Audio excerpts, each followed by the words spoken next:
Okay, group policy has settings in multiple locations, and if you're not aware of this, it can lead to some confusion. So as you can see here, I'm in my Acme tenant, and if I click this menu, I see group policy here, and I have all these settings. If I were to go to folder and storage and look at folder and storage, you could see here that it says allow users to attach external cloud storage, and that none of these are enabled. But if we go to the dashboard for our cluster, we also have a group policy here. And this is your default group policy. So if I go to folder and storage, I see that none of these are selected.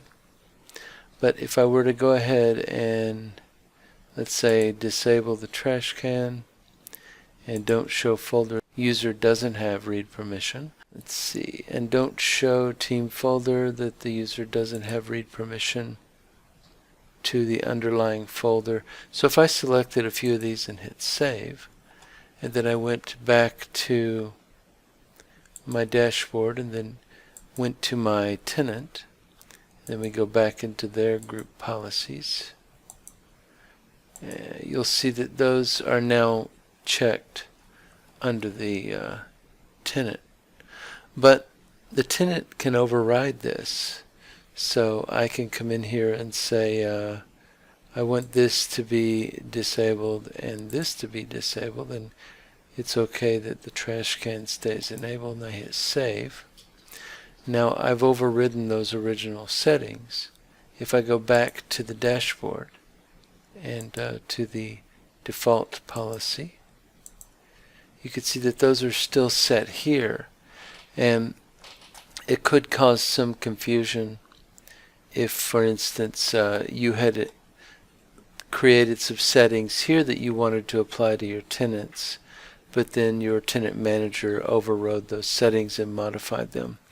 So then the confusion would come when they said, why isn't something working? And you said, I don't understand why it isn't working. I've set it in group policy. Now, if I disable these and hit save and then re-enable them, let's go back over to the tenant.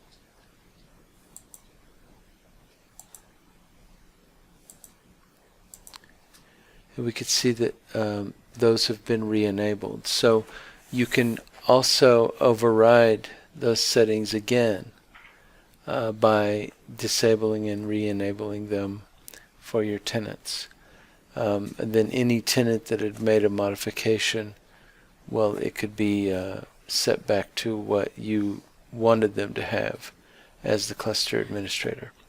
So I hope that was informative and helpful, and will hopefully cause you to not have some confusion.